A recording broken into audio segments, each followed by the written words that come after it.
muslimat dan dirahmati Allah sekalian, dalam hadis Nabi sallallahu alaihi wasallam menyatakan bahawa sallu kama raaitumuni usalli. Solatlah kamu, sembayanglah kamu seperti mana kamu melihat aku bersembayang. Maknanya tengok betul-betul dan ambil intipati daripada apa yang Nabi sallallahu alaihi wasallam ajarkan. Jadi daripada apa yang kita ataupun saya lihat daripada solat itu ada 13 prinsip yang bagus untuk kita gunakan dalam kehidupan kita, sesuai dengan soalan ataupun tajuk kita pada hari ini, penghayatan ibadah solat dalam kehidupan bekerja. Baiklah, prinsip yang akan kita kongsikan pada hari ini terdapat dalam 2 bab solat. Yang pertamanya, prinsip syarat sah solat. Syarat sah solat ni dia ada 5. Ada 5 syarat sah solat. Kita akan kongsikan dan kita akan tengok apakah prinsip dia yang boleh kita dapat atau kita amalkan dalam kehidupan kita. Yang keduanya daripada prinsip rukun solat. Kedua-dua ni kita try lihat dan kita keluarkan intipati pengajaran itu. Semoga dapat kita amalkan dan kita maju sebenarnya. Orang kafir itu dia ambil prinsip-prinsip macam ni, dia amalkan dalam kehidupan dia itu. Muslimin dan muslimat dan rahmat Allah sekalian, tuan-tuan dan rahmat Allah sekalian. Okey. Syarat sah solat ni ada 5. Jadi 5 syarat sah solat ni saya ambil, kita tengok prinsip dia, dan rukun solat itu kita ambil gabungan dia. So dia ada lebih kurang 5 daripada syarat sah solat dan 8 prinsip daripada rukun solat.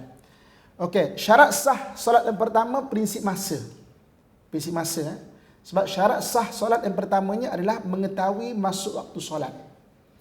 Kita tak boleh nak kata aku nak solat zuhur lah, tapi ni masa banyak lagi, sekejap lagi pukul 11, 12.30 terus sembahyang je lah. Tak boleh sebab apa? Belum masuk waktu. Belum masuk waktu. Nak ceritanya, waktu ni dia ada ketentuan dia. Dia akan ada masa dia.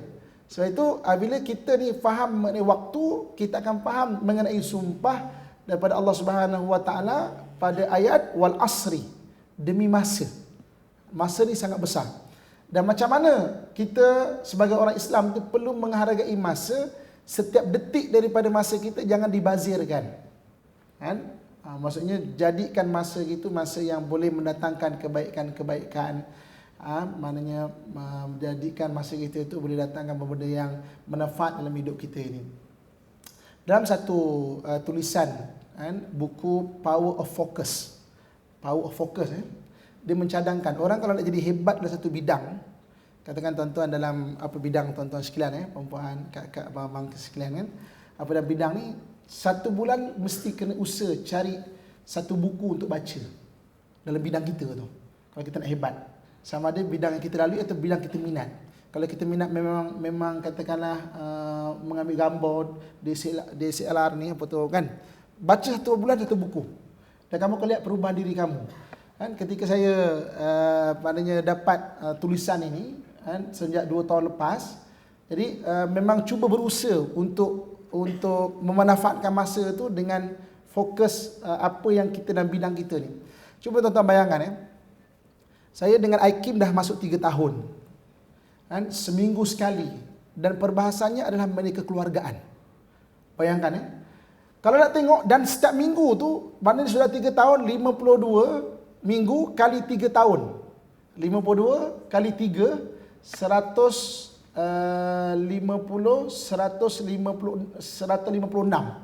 Saya kena ada tajuk kekeluargaan 156 yang berbeza. Dia tak ada sama. Tak ada sama. Kalau sama cakap alah ulang, tak ada idea, beza kan. Saya kata mula lepas tahun pertama tu saya bahas pasal kekeluargaan dan undang-undang dalam Islam. Dah habis tu hakim kata Ustaz boleh tak sambung untuk tahun kedua. Saya dah suspend lah. Tahun kedua apa benda aku nak cakap ni kan. Tapi betul power of focus tu, masa kita manfaatkan dengan kita cuba baca, dan benda ni mana pada saya benda yang cadangan yang bagus lah. Sebenarnya kita baca bidang kita tu, kita akan tengok rupanya terlalu banyak. Bila pergi mana-mana negara Arab ke, saya beli buku dalam bidang kekeluargaannya, ya Allah 1001 tajuk mengenai kekeluargaan ni. Cemburu, panduan cemburu. Cemburu pada panduan dia buat punya kan. Kita ada suami, kita ada isteri kan, cemburu pada panduan dia. Hebat ulama kita Oh, ini panduan cemburu. 1, 2, 3. So cemburu ni kalau tak dikawal, kan, nanti dia akan rasa suami dia, semua perempuan nak kat suami dia dan semua perempuan suami dia nak. Cemburu. Sewaktu, prinsip masa. So Islam mengajarkan dalam solat ni prinsip masa. Gunakanlah masa yang sebaik-baiknya. Kemudian yang keduanya, kita nak bincang 13 prinsip dalam solat. Yang keduanya, syarat sah solat yang kedua, prinsip yang kedua, tahu ruang lingkup kerja. Okey. Kalau dalam solat, apakah kita punya dalam solat tu yang perlu kita hadap? Syarat sah solat menghadap kiblat. Dan kita tahu macam mana cara nak menghadap kiblat. So jadi dalam ruang lingkup kerja kita, katakan kita kerja dalam bidang kesihatan contohnya. So ambil tahu sebanyak yang mungkin dalam bidang kita tu. Dalam bidang kita tu. Fokus kan? Kalau dalam Islam, dalam solat tu menghadap kiblat tu, cara melihat kiblat, kan? Dengan yakin, iaitu memerhatikan Kaabah dengan mata. Kalau kita betul-betul kat dalam Masjid Haram, kena tengok Kaabah tu. Oh betul, kena tengok Kaabah. Dan jelas, oh Kaabah di depan mata, itu kena tengok yakin. Kalau anda kata tak nampak Kaabah, dengan kompas. Kan? Kompas itu di peringkat zon lah, kita boleh tengok kompas. Ini kaedah fokus kan, macam mana menghadap kita tu. Dalam konteks prinsip apa ruang lingkup kita tu, kita fokus betul. Macam mana cara kita nak memajukan bidang kita tu. Okey? Dan kompas. So kalau tak boleh nak tengok betul, kita bukan wali. Contoh macam siapa pernah pergi Surabaya, di tepi makam Sunan Ampel, Sunan Wali Songo tu, Sunan Ampel, ada satu makam tu dipanggil nama dia makam Kiai Bolong. Dia punya makhraj sudah betul, nak jauh-jauh kan, Bolong gitu kan. Kiai Bolong. Kenapa nama dia Kiai Bolong ni? Sebab waktu dia mula buat masjid tu, orang cakap, "Kiai, betul ke kiblat ni Kiai? Kita tak tahu ni macam mana kan?" Betul. Ya ke Kiai ni? Kiai tu kopik dinding tu sikit, patahkan dinding sikit. Jom kita tengok tu. Orang tengok nampak betul Kaabah. Kan? Itu kelebihan yang orang bagi pada orang soleh terdahulu kan. Ui, nampak Kaabah betul ni. Kan? Jadi dilobangkan tu, diambil sempena nama tu Kiai Bolong dekat Surabaya. Kita tak nampak lah kan. Dan itu berlaku 200 tahun yang silam, 300-400 tahun yang silam. Sekarang ni ketika teknologi kompas tu, kan, orang ukur betul dekat masjid Kiai Bolong tu betul-betul memang ada Kaabah. Itu hebat lah kan. Itu kelebihan. Maknanya fokus betul depan. Tapi ketika kalau tak nampak betul-betul dengan mata, dengan kompas. Macam mana cara, kaedah untuk memajukan bidang, ruang lingkup kita tu. Kan? Ataupun dengan matahari. Ini kalau kaedah kiblat kan. Dan matahari kita ni, dia bergerak di atas paksi dia. Allah sebut dalam Quran, wasyamsu tajri limustaqarrin laha. Kalau di Malaysia ni, betul-betul matahari ni dekat atas kepala kita ni 1 tahun 2 kali. Iaitu pada 28 Mei pukul 5.16 petang dan sekali lagi 16 Julai. Kan? Pada 16 Julai 5.28 petang. Betul-betul atas Kaabah. Atas Kaabah, kan? Matahari itu atas Kaabah. Jadi kalau kita pacakkan satu tiang, kan? Bayang tu memang betul-betul akan menghadap ke Kaabah. Kalau yang hari biasa ni, ya menghadap ke timur, kemudian degree tu kita bengkokkan sikit macam tu, ya mungkin tepat mungkin tidaklah. Tapi dalam setahun ada 2 hari, 28 Mei dengan 16 Julai. Pukul 5.28 dengan 5.16 petang. Itu betul-betul matahari ke Kaabah tu. Kan? Tu wasyamsu tajri limustaqarrin laha. Ceritanya menghadap kiblat salah satu rukun dalam solat, syarat sah solat. Menghadap kiblat syarat sah solat, prinsip dia tahu ruang lingkup kita dan bagaimana kita berusaha nak bangunkan ruang lingkup kita ni. Kan? Okey, dalam menghadap kiblat juga membangunkan ruang lingkup kita ni dengan bulan. Dengan bulan. Di negara kita ni untung banyak. Kalau dia kata bulan yang terbit 15 ke atas. 15 ke atas kan? Terbit 15 ke atas tu itu menghadap kiblat di Nusantara. Hanya di Nusantara. Jangan guna kat Uzbekistan, jangan guna dekat Rusia, jangan guna dekat tu hanya di Nusantara saja. Bulan 15 ke atas terbit tu memang dengan hadap kiblat. Malam ni boleh test. Malam ni boleh cuba try test tengok, kan? Okey. Dengan bintang. Dengan bintang. Okey, dia dipanggil bintang apa nama? Bintang kiblat dekat langit kita tu. Okey, itu cara melihat dengan bintang. Itu 5 cara. So jadi contoh juga. Prinsip dia ruang lingkup kita tu. Okey, setelah kita tahu masa, peruntukan diri kita, ruang lingkup kita tu, macam mana kita nak fokuskan. Sebab sembahyang tak boleh nak ngadap tempat lain, Kaabah. Macam tu juga, kerja ni dah ada matlamat organisasi. Apa yang kita nak bangunkan, apa yang kita nak fokuskan dalam situ. Itu prinsip dia. Yang ketiganya, syarat sah solat. Syarat sah solat, prinsip etika kerja. Okey? Menutup aurat. Menutup aurat. Dalam solat tu, dalam solat dia ada menutup aurat. Apa maksud menutup aurat? Tutup warna kulit, kiraan yang biasa dan bukan diintai. Itu kalau dalam solat. Iaitu syarat sah solat. Syarat sah solat yang ketiganya adalah menutup aurat. Menutup aurat tu apa takrifan menutup aurat? Menutup warna kulit. Dan menutup warna kulit tu kiraan yang biasa dan bukan diintai. Bukan kita intai. Sebab kalau intai, semua benda boleh nampak. Okey, syarat sah solat ni sebenarnya etika. Semua benda dah ada etika. Etika ni adab lah, adab. Adab kerja. Kan? Adab kerja, kita pun kat pejabat kita ada file manager kita sebagai tanggungjawab etika kita. Kan? Benda tu benda yang disusun untuk menjadikan kita lebih bagus dalam membuat satu benda. Kan? Dan tapi dalam solat tu ada benda yang syarat sah solat. Tak buat tu tak sah. Macam tu juga etika kerja, kita kena follow apa yang betul, apa yang disuruh, apa yang diaturkan. Okey, syarat sah solat yang keempat, prinsip yang keempat, bersih dari anasir buruk dalaman. Dalaman. Apa anasir buruk dalaman? Contohnya macam kita tidak amanah. Tak anasir buruk dalaman. Kita kena bersihkan. Kena bersihkan. Kalau dalam prinsip solat tu, syarat sah solat keempat, bersih, suci daripada hadas. Hadas tu benda dalaman kita. Ada kecil atau pada besar. Okey? Itu suci daripada hadas. So jadi, suci daripada hadas, takrifan dia adalah meratakan air. Niat dan meratakan air, mana nak bersih hadas, ada besar. Apakah meratakan air? Jaga 8 lubang. 8 lubang jaga. Kadang ramai orang maknanya dia kurang jaga 8 lubang ni. Okey? Okey, prinsip ini diambil bersihkan anasir yang buruk di dalam. Maknanya hadas tu dalam diri kita. Apa anasir buruk di dalam ni? Ada orang kadang malas. Malas. Okey, benda yang buruk dalam kita ni dia ada 3 benda. Yang dalaman ni pertama adalah nafsu. Nafsu kita. Nafsu ngajak pada malas, nafsu ngajak kerja lebih kurang, itu nafsu. Kemudian yang dalaman ni dia panggil mazmumah. Mazmumah ni kelemahan diri kita. Dan kelemahan kita tak sama. Kita tak sama. Yang depan kita pun tak sama kelemahan. Okey? Imam Ghazali dia menukilkan kita ada 10 jenis mazmumah. Tapi 10 itu tak sama, kita tak sama. Ada orang kelemahan dia amanah, dia tak boleh nak diamanahkan, dia kata pakai dulu. Okey?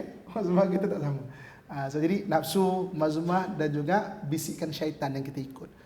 Kemudian yang kelima, syarat sah solat yang kelima, kita ambil sebagai prinsip yang kelima, bersih dari anasir buruk luaran. Suci daripada najis. Okey? Syarat sah solat yang kelima, suci daripada najis. Najis ni badan, pakaian dan tempat solat. Maksudnya anasir daripada luar pula. Najis. So bersih, suci daripada najis. Pada pakaian kita, pada tempat solat kita, ataupun pada badan kita, terkena najis. Kena bersihkan. Ini prinsip apa? Prinsip anasir luaran. Anasir luaran ni kadang-kadang mengganggu kita. Ada orang datang bagi rasuah, contoh kan? Itu anasir luaran. Bersihkan. Macam tu juga katakanlah anasir luaran. Anasir luaran ni apa lagi Macam yalah, benda-benda tak baik lah. Hasutan-hasutan ke apa sebagainya, bersihkan. Itu prinsip syarat sah solat yang kelima. Dan prinsip yang kelima dalam budaya kita hidup ataupun budaya kita bekerja. Okey, prinsip yang keenam. Prinsip keenam, meletakkan niat dengan betul. Okey, memang niat ni kena betul. Peranan niat ni sangat penting. Peranan niat ni sangat penting. Okey, kita datang pada hari ini adalah ditentukan apa dengan niat. Dia ni Nabi sebut, innamal a'malu binniyat. Setiap benda tu dimulakan dengan niat. Okey, kalau anda kata hari ini kita kata aku kerja nak bersungguh-sungguh, kita akan bersungguh-sungguh. Meletakkan niat yang betul. Very focus. Satu hari ini hidup kita ni memang niat penting. Bawa prinsip niat tu dalam hidup kita sehari-hari. Habib Anis dalam kitabnya An-Niyat menyatakan bahawa ajarkan diri kamu berniat seperti mana kamu ajarkan diri kamu bersembahyang. Tiap hari kena barui niat, kan? Sebab niat ni boleh berubah-ubah. Aku nak jadi orang terbaik, aku nak jadi pekerja yang terbaik, aku nak bangunkan negara dengan terbaik, sebaik-baiknya. Baru niat, baru sentiasa ingatkan niat. Kan? Itu. Jadi prinsip yang keenam, niat. Mana letakkan niat yang betul dan ajar diri kita untuk berniat. Prinsip ketujuh. Okey. Menyebut dengan betul. Okey. Dalam solat, dia sebagai rukun Islam. Yang keempat, membaca Al-Fatihah. Dalam hal ini, dalam kita bekerja, laporan apa yang perlu sampaikan pada orang keliling kita kena betul. Sebab laporan yang tak betul, maka menjadikan tindakan itu tak tepat. So kalau anda kata kita dalam jabatan, buat satu benda tu kena jujur. Kena jujur buat benda tu buat betul. Supaya bukan kebaikan kita, untuk kebaikan negara kita, untuk kebaikan rumah kita. Buat dengan betul, dengan teliti. Jangan buat cincai-cincai, jangan buat sambil lewa.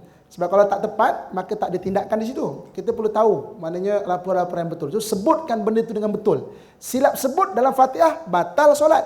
Silap sebut dalam negara, boleh rosak negara. Silap sebut apa? Laporan-laporan ataupun apa yang perlu kita bawa dengan teliti. Itu kena betul. Atau prinsip ini bawa dalam hidup dalam kita bekerja. Okey. Kemudian yang ke-8. Yang ke-8, buat sesuatu dengan betul. Tepat. Buat sesuatu itu dengan betul. Okey. Kalau kita lihat dalam solat, prinsipnya dalam rukun yang ke-8, duduk antara dua sujud. Apabila kita buat satu benda dengan betul, dia akan melahirkan natijah dengan betul. So macam tu juga dengan pekerjaan kita. Buat sesuatu tu dengan betul. Kalau anda kata disuruh buat laporan tu apa yang kita laporkan tepat. Kalau suruh buat satu benda tu, maknanya buat dengan yang sebaiknya lah. Untuk diri kita, untuk agama kita, untuk bangsa kita, untuk negara kita dan untuk ummah Islamnya sekaliannya. Atau prinsip dalam solat, buat satu benda dengan betul. Orang buat yang main-main, benda main-main pun kalau buat betul-betul jadi hebat. Benda main-main pun buat betul-betul jadi hebat. Lee Chong Wei kan, main badminton, kan benda main-main tu. Main badminton kan, main badminton buat dengan betul-betul pun jadi hebat, juara dunia, terkenal Malaysia ni. Apatah lagi kita yang buat benda betul-betul. Takkan kita nak buat benda betul-betul dengan main-main? Orang buat yang main squash Nicole David kan benda main-main. Buat benda main-main pun betul-betul jadi hebat. Kita buat yang betul-betul, jangan main-main. Buat betul-betul untuk jadi hebat apa yang kita buat. Okey, prinsip yang ke-9. Dalam solat ni memang diajar berani membuat keputusan. So satu benda tu memang kena buat keputusan, sebab hidup adalah keputusan. Okey, contoh macam kalau dalam solat meletakkan sutra tu mana halangan solat. So kalau kita ni nak solat, kita sunat kita letakkan halangan depan ni. Letak beg ke, letak apa ke. Sebab kalau dia kata kita dah letak, orang akan lalu di luar lingkungan solat kita. Kalau dia kata lalu dekat dalam lingkungan solat kita, kita boleh angkat tangan. Macam ni. Tahan. Kalau kita pernah pergi Mekah, kita tengok orang tahan macam ni kan. Tahan macam ni. So Nabi sebut, kalau dia kata dia nak lalu juga sampai boleh pukul orang itu. Saya buat kursus solat di Universiti Malaya, satu soalan. Habis Ustaz, kalau kita pukul dia balas balik macam mana? Okey, dia balas balik. Itu keputusan. So berani membuat keputusan. Dalam solat ni maknanya kita diajar berani membuat keputusan. Antara ni keluar daripada saf. Nak langkah rapatkan saf. Nak keluar saf ni kita batal ni nak keluar saf. Contoh orang terkentut dalam solat, nak keluar, takkan nak terus sembahyang, nak keluar saf. Dah ada cara dia. Cara dia apa? Tutup hidung seolah-olah hidung berdarah dan keluarlah kanan ataupun kiri. Keluar. Jangan kentut. Alah malunya aku aduh. Berani buat keputusan. Okey, nak kena keluar. Okey, macam mana cara dia keluar? Okey, kemudian ni dah lompong dah ni. Dah lompong. So nak rapatkan saf, kan keputusan tu. Okey, aku nak rapatkan saf. Kita kalau anda kata ada orang keluar daripada saf, nak rapatkan saf ke kanan atau ke kiri? Ke arah mana? Ke arah kanan atau ke arah kiri? Ke arah kipas. Kipas. Bukan ke arah kipas bukan ke kanan, bukan ke kiri, tapi ke arah imam. Okey, imam Kalau imam sini, mana kita akan masuk ke sini. Kalau imam ke sini ni, mana kita akan masuk ke sini. Dia ke arah imam. Rapat dia ke arah imam bukan ke arah kipas, bukan ke arah itu keputusan. Diajar buat keputusan, kena buat keputusan. Oh, benda ni berlaku, kena buat keputusan. Okey, itu prinsip dalam solat. Sebagai contoh berani buat keputusan. Oh, ni batal. Imam batal, berani buat keputusan. Imam ni dia panggil istikhlaful imam, mengganti imam ni hukumnya sunat. Imam batal, kita nak batal mengganti hukumnya sunat, kecuali solat Jumaat. Solat Jumaat tu orang berada di hadapan tu jangan main-main tu, tengah-tengah tu. Dia tengok imam batal, imam ada tek cicak, dia kena ganti tu. Kena ganti. Kan? So kalau tengok imam batal, mengganti imam dalam solat biasa, rukunnya sunat. Kalau solat Jumaat, rukunnya wajib. Memang kena langkah. Cara melangkah pula dia ajar. Langkah. Subhanallah. Subhanallah. Kan? Langkah. Dan imam pula, kalau ada orang langkah dengan ucapan subhanallah, jangan tanya, terus keluar. Jangan mempertahankan jawatan keimaman tu. Tak kira, aku tak kira. Aku tak apa jadilah. Tak boleh. Kan? Subhanallah, langkah. Dia kena ganti. Kalau tengok batal tu. Dia panggil istikhlaful imam. Kan? Tu berani buat keputusan. Imam pun nak keluar, berani buat keputusan. Imam tiba-tiba sujud, batal. Kan? Tengah sujud tu batal. Terkentut contoh kan. Dia seorang je tahu. Dia seorang je tahu. So jadi dia kena subhanallah. Jangan dia main tinggal je. Tinggal. Sebab ada pernah terjadi saya memang berada ketika itu. Imam tu main lari je. Apalah lama sujud ni baca imam kan. Dia dah selesai berwuduk, aku batal lah. Aku dia punya imam. Dia di belakang solat, aku batal lah tadi. Dia memang kena subhanallah. Kena macam tu. Itu berani buat keputusan. Dalam solat sebenarnya kita diajar benda itu, berani buat keputusan. Tiba-tiba bos tak ada, ni kena buat keputusan ni macam mana? Telefon tak dapat. Macam mana ni? Ni banjir ni. Macam mana nak buat ni? Mana dokumen yang perlu? Berani buat keputusan. Itu dalam solat dia ajar. Okey. So jadi itu benda-benda prinsip yang ke-9 atau antara contohlah. Okey, kemudian 10. Yang ke-10 tertib. Tertib ni mengikut turutan. Dia ada SOP dia. Dia turutan dia. Apa nak buat. Okey, saya dengan TV9 tu. Okey, dan memang belajar bawa kapal terbang. Belajar kapal terbang ni dekat dekat Allahumma salli Muhammad, dekat Sungai Besi. Okey. Orang nak jadi pilot ni, dia tak perlukan orang yang kreatif, tak perlu. Dia memang perlukan orang yang taat. Okey. Tak perlu bawa kapal terbang tu, agak-agak kalau ada angin ni kita konar macam ni, dia tak perlu kan. Dia semua ada SOP dia. Bergegar, buka nombor 13, bergegar macam nak buat. Dia perlu macam tu je. SOP dia. Sebab tu orang pilot ni lepas SPM pun boleh jadi pilot. Dia tak perlu budak universiti. Universiti kan kreatif, dah ajar kreatif kan. Okey, pilot ni memang ajar orang yang taat. Dia memang parrot style ikut saja.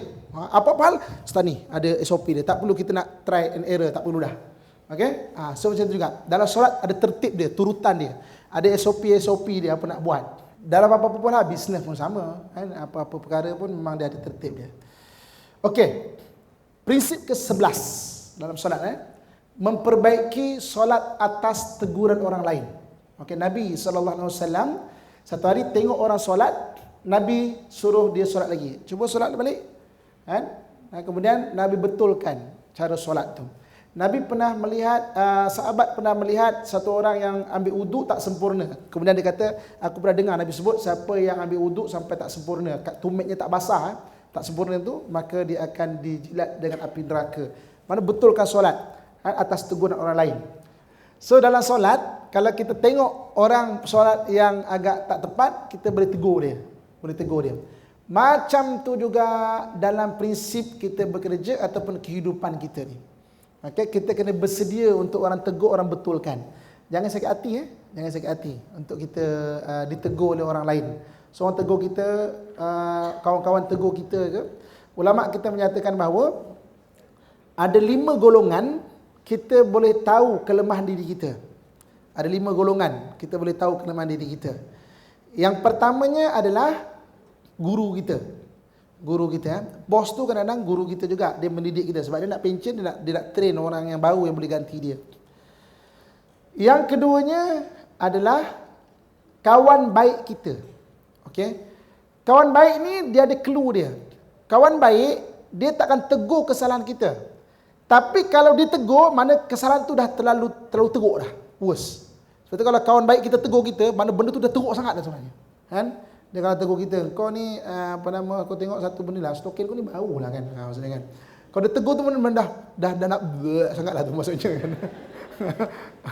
Sebab kawan baik ni jangan nak tegur kawan-kawan dia. Jangan. Kita pun kawan baik kita jangan tegur. Kalau dia tegur tu maknanya memang dah teruk sangat tu. Okey. Yang ketiganya, kita boleh tahu kelemahan diri kita adalah dengan musuh kita. orang yang nak jatuh kita, musuh kita. Suruh tu perbaiki diri kita. Yang keempatnya iaitu orang yang bijaksana. Orang bijaksana. Orang bijaksana ni kadang kat keliling kita, kita tak tahu. Saya berforum 3 hari lepas dekat Carnival IKIM bersama satu orang ustaz. Orang ustaz. Dia ceritakan pengongsian pengalaman dia. Dia dulu dia kata, saya ni adalah pelajar yang agak bermasalah dulu, kata dia. Lompat pagar lah, lari daripada kelas lah. Satu hari tu, dia lari daripada kelas, dia pergi jalan-jalan kat shopping kompleks ni, bukan macam mall lah, macam tempat beli belah tu. Ada satu orang pakcik jual minyak wangi macam tu lah. Minyak wangi macam tu. Kan, pakcik tu kata, kau ni ponting sekolah ke? Kan? Dia kata, macam mana pakcik tahu? Tu pakai baju sekolah tu. Pendapat ke sekolah tu kan. Lepas tu dia kata apa? Dia kata okey, pegang tu benda lah pada pakcik ni. Apa yang pakcik nak cakap ni. Dia kata, katakanlah kau balik kejap lagi, tengok-tengok orang dah kumpul kat sekolah, orang cari engkau. Nak beritahu mak engkau tu meninggal sebab aksiden. Mak engkau ingat kat rumah ni, engkau sebab sekolah ni. Tapi kau cabut kat sini ni, katakan kau balik-balik sekolah kamu, mana Sulaiman ni, mana Sulaiman ni, mana contoh nama. Mana Sulaiman ni, mana Man ni. Tak tahu pun kau lari ke mana, nak beritahu. Apa perasaan kau waktu tu? Dia kata perkataan itu menjadikan hidup dia, lepas tu dia pergi balik sekolah balik dan dia tak pernah monting lagi. Mana orang bijaksana keliling kita, kan? Saya dalam hidup saya pernah, kan? Pengalaman saya sendiri. Kita dulu waktu kita belasan tahun kan tengah krisis identiti kan. Tengok cerita Wali Songo nak jadi wali, kan? Duduk masjid. Tengok cerita Bruce Lee nak jadi Bruce Lee lah pula, kan? Kadang-kadang anak kita pun ada kisah identiti. Satu hari ada orang tengok saya, dia panggil saya, dia kata, "Mat, orang dah meninggal lah." Dia kata, "Kau ni tak jumpa lagi siapa diri kau. Jangan silap cari." Kan? Perkataan tu saya tersentak. Kan? Inilah waktu tu kita tengah kisah identiti. Kan? Nak jadi orang tu, tengok ustaz kita yang lembut, nak jadi pun lembut pula. Kan? Tengok ustaz kita garang, jadi garang pula. Mana satu aku nak jadi ni? Dia kata, jangan silap cari diri, kata dia. Cari diri sendiri, jangan silap. Kau tak jumpa siapa diri kau lagi. Kan? Benda tu menyebabkan saya fikir dan cuba, apa aku punya diri sebenar ni dan bentuk. Itu benda yang, itu kalau pengalaman saya lah. Ustaz-ustaz kita mungkin banyak pengalaman yang boleh kita kongsikan. Kita pun mungkin kaya dengan pengalaman. Itu keempat, kita tahu kelemahan diri kita dengan orang bijaksana. Dan yang kelima, orang yang kita sayang. Orang yang sayang kita. Orang yang sayang kita kadang isteri kita, kadang suami kita, kadang mak ayah kita, kadang adik-beradik kita. Orang yang sayang kita ni, kita boleh tahu kelemahan diri kita. So, prinsip ni memperbaiki diri atas nasihat orang lain. Orang sebutkan begitu, kita memang panas, tapi tengok, terus memperbaiki diri. Kita tak hina memperbaiki diri kita. Kan? Kalau orang sebutkan kelemahan diri kita, kita hina. Kau ni apalah, kau ni apa. Dengarkan. Dan cuba perbaiki. Kadang-kadang sakit hati. Kan? Tapi jangan kita layan sakit hati tu. Kan? Kita perbaiki diri. Itu prinsip ke-11 dalam solat. Penting tu, penting. Memperbaiki diri. Dan yang terakhir, yang ke-12. Kan? Tahu cabaran, yang ke-13. Yang ke-12. Tahu cabaran dan bagaimana mengatasi. Contoh dalam bab solat, orang sakit. Rukun solat, sujud kena dengan anak kaki. Okey, anak kaki. Tapi dia tengah sakit, dengan tak sihat. Sujud dia tak dengan tapak kaki. So, kalau orang biasa, solat ni tak sah. Tapi bagi dia dibenarkan. Sebab apa? Sebab tengah sakit, tengah tak sihat. Macam tu juga kita. Ada setengah-setengah yang kita di luar kemampuan waktu itu. Kan? Bila tengah di luar kemampuan, tahu cabaran. Apa cabaran kita? Cabaran. Tahu, kena tahu. Oh, ni cabaran ni. Sebab tu aku tak boleh nak buat ni. Tahu cabaran. Dan usaha macam mana nak buat dengan kekangan yang ada. Kan? Kalau dalam bisnes, maksudnya modal kurang. Macam nak buat dengan modal kurang ni? Kalau kita dalam bekerja, okey, nak buat ni macam mana ni? Idea kita ni fresh, kita ni budak baru, kita nak lontarkan idea tu, orang tak terima. Macam mana nak jadikan sebagai orang terima dan untuk kebaikan kita jabatan? Kan? Tahu cabaran dia. Tahu cabaran. Kalau solat pun ada, diajar benda prinsip ni. Dan yang ke-13, yang terakhir, okey, tahu alternatif yang dibenarkan. Sebagai contoh dalam solat ni, cuba kita lihat. Okey. Contoh orang ni solat. Solat sunat, berdiri adalah solat sunat berdiri bukan rukun. Okey? Contoh orang ni. Kan? Dia solat dengan keadaan duduk. Saya tengok kita kat Malaysia tak jumpa orang dalam sembahyang duduk, bersila pula tu. Kan? Kita biasa solat sembahyang duduk pun kita duduk antara dua sujud. Tahu alternatif ataupun beberapa cara yang dibenarkan dalam lingkungan kita lah. Kita okey, kalau kita terhalang macam ni, macam mana kreatif dia nak buat. Tetapi dalam lingkungan kita, kalau di dalam negara kita ni, di dalam lingkungan undang-undang contohnya kan, masih lagi di bawah lingkungan undang-undang, masih lagi di bawah lingkungan peraturan-peraturan kecil yang kita maknanya dibenarkan dari orang ikut itu. Okey, itu 13 prinsip dalam sembahyang. So jadi bila kita ambil prinsip ini, 5 daripada syarat sah solat, okey, 8 daripada rukun solat, okey. Cuba kita bawa dalam hidup kita. Okay? Sebenarnya benda ini adalah benda yang dipraktiskan oleh orang-orang yang bukan Islam. Saya memang maknanya ternampak ataupun nampak benda ini bila buku bagaimana Israel melahirkan jutawan tu. Dia kata yang lahir supaya jutawan semua ada basic tentera dan dia mengamalkan prinsip dan tentera tu. Sedangkan kita ni tiap-tiap hari kita ada prinsip tentera kita. Solat tu adalah prinsip tentera yang diajarkan. Tapi kita bawa dalam solat. Solat bukan rutin yang hanya kita rasa penat lah, boring lah, bukan. Ataupun kita rasa terpaksa. Ada orang kadang solat rasa terpaksa. Solat bukan benda yang kita rasa terbeban, bukan. Kan? Solat bukan tempat untuk kita maksudnya buat dengan last minute akhirnya laju-laju kan. Solat bukan tempat kita untuk kita berhimpun lepas tu nak mengata orang, bukan. Solat bukan kita, daripada solat tu menyebabkan kita ingat benda lain. Kadang-kadang solat ingat benda lain kan. Solat ingat kunci hilang lah kan? Ingat makanan kucing dah habis ni. Macam mana? Kadang solat mengata orang ada juga. Solat mengata orang ada. Allahu Akbar. Kuku tak potong ni. Betul-betul. Sami Allahu liman hamidah. Kalau perempuan tengok orang depan telekung tulis Malaysia. Ingat ada seorang pergi umrah katnya. Aku boleh kan. Solat bukan tempat mengata orang, bukan. Kalau solat mengata imam ada. Allahu Akbar apa dah imam ni baca dah lah. Panjang lupa-lupa pula tu. Imam apa dia? Okey. Jadi bukan untuk mengata orang. Solat adalah satu prinsip hidup. Kan? Sebab tu dalam disebut al-ahdul ladzi bainana wa bainal ahdul ladzi bainana wa bainallah as-salah. Perjanjian antara kita dengan Allah adalah solat. Okey. Nah, solat itu menyebabkan batasan antara iman dan juga kekufuran. So jadi hari ini solat bukan sekadar solat ibadah, itu dah ada prinsip dia. Kan? Dan kalau kita bawa, bila saya tengok dan saya kaji benda solat tu, dan saya cuba tengok prinsip-prinsip ini pada orang-orang yang berjaya dalam hidup. Sebenarnya dia ada prinsip ini walaupun dia tak perasan. Okey, memperbaiki diri, muhasabah diri, tahu cabaran macam mana, membersihkan anasir yang buruk dalam diri, anasir yang luar dalam diri. Semua benda-benda itu benda yang dibersihkan dan insya-Allah dia boleh berjaya dalam hidupnya. Okey, 12 suku, sekian saja. InsyaAllah, panjang umur, murah rezeki, kita jumpa lagi insyaAllah. Yang baik datang daripada Allah Subhanahu Wa Taala. Yang kurang dalam materi kelemahan dari saya sendiri, saya minta ampun dan maaf. Aqulu qawli ma sami'tum, astaghfirullah li wa lakum. Assalamualaikum warahmatullahi wabarakatuh.